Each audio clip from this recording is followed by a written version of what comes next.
किसान भाइयों, धान की खेती करने वाले हर किसान चाहते हैं कि उनके धान की फसल की बहुत अच्छी ग्रोथ हो, फसल हरियाली से भरी रहे, कीट और बीमारियों का भी अटैक कम हो, वहीं धान के पौधे से ज़्यादा कल्लों का फुटाव भी हो।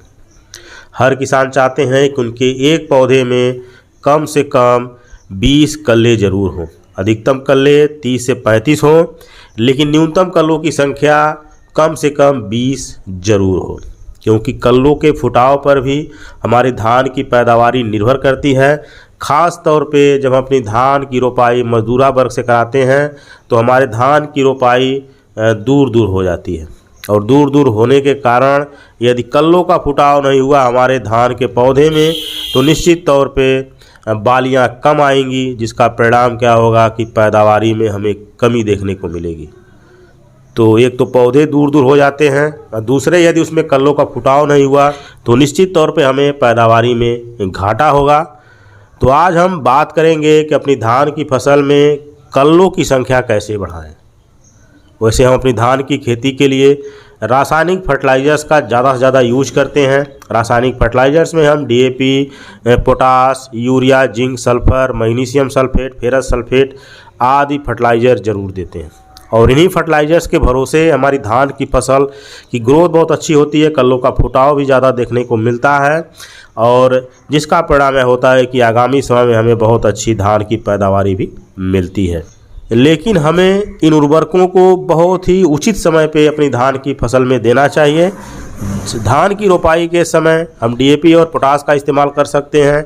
वहीं जैसे ही हमारी धान की फसल रोपाई के बाद 15 से 20 दिन के बीच में होती है तो हमें पहला यूरिया ज़रूर दे देनी चाहिए, और पहले यूरिया के साथ जिंक और सल्फ़र का इस्तेमाल अनिवार्य रूप से करना चाहिए। और जिंक सल्फेट 33% यदि आप ले रहे हैं तो कम से कम 5 किलोग्राम प्रति एकड़ अपनी धान की फसल को दीजिए। वहीं सल्फ़र 80% WDG ले रहे हैं तो कम से कम 3 किलोग्राम प्रति एकड़ दीजिए। वहीं यूरिया की बात करें तो 40 से 45 किलोग्राम प्रति एकड़ यूरिया आप अपनी धान की फसल को दीजिए। अगर इतना आप 15 से 20 दिन के बीच की धान की फसल में देते हैं तो इसका रिजल्ट आपको बहुत ही बेहतरीन मिलता है।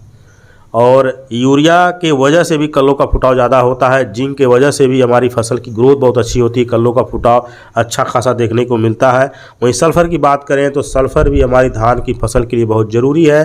धान की फसल में हरियाली बढ़ा देता है, यानी कि पौधे में क्लोरोफिल की मात्रा बढ़ा देता है, जिससे पौधा ज़्यादा भोजन का निर्माण करता है और हमारे पौधे से ज़्यादा कल्लों का फुटाव भी होता है।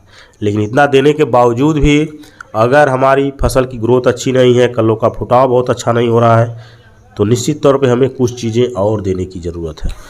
तो जब आप अपनी धान की फसल में पहला यूरिया देने जा रहे हैं तो आप यूरिया, जिंक और सल्फ़र तो लीजिए ही लीजिए, साथ में आप ले लीजिए कोई जैविक खाद।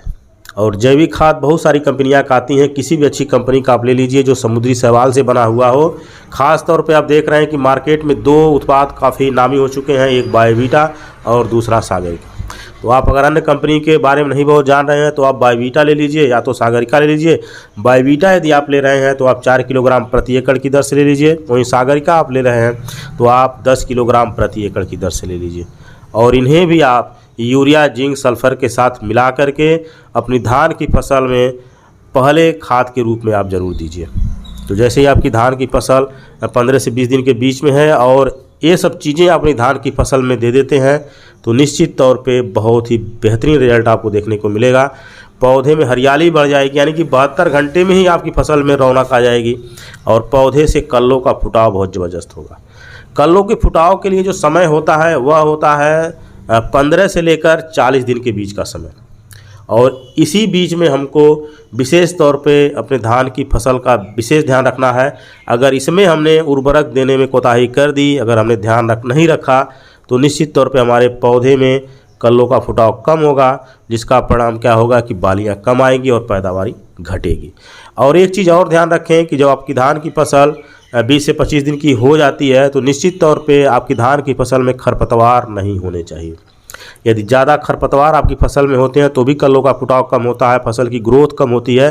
कारण कि जो खरपतवार होते हैं वह भी उर्वरक का अवशोषण करते हैं। जो उर्वरक आप अपनी धान की फसल के लिए मिट्टी में छिट्टा लगा कर देते हैं तो उनका अवशोषण एक खरपतवार भी करते हैं, प्रतिस्पर्धा करते हैं फसल से और ज़्यादा से ज़्यादा उर्वरक का अवशोषण करके खुद को स्वस्थ रखते हैं, जिसका परिणाम क्या होता है कि धान की फसल को कम उर्वरक मिलता है, इसकी वजह से भी ग्रोथ कम देखने को मिलती है। तो आप सोचते होंगे कि बहुत सारे फर्टिलाइजर्स हम दे दिए अपनी धान की फसल में, लेकिन हमें इसका कोई रिजल्ट नहीं मिला, हमारे पौधे में कल्लों का फुटाव अच्छा खासा नहीं हुआ और फसल की ग्रोथ भी अच्छी देख रहे हैं।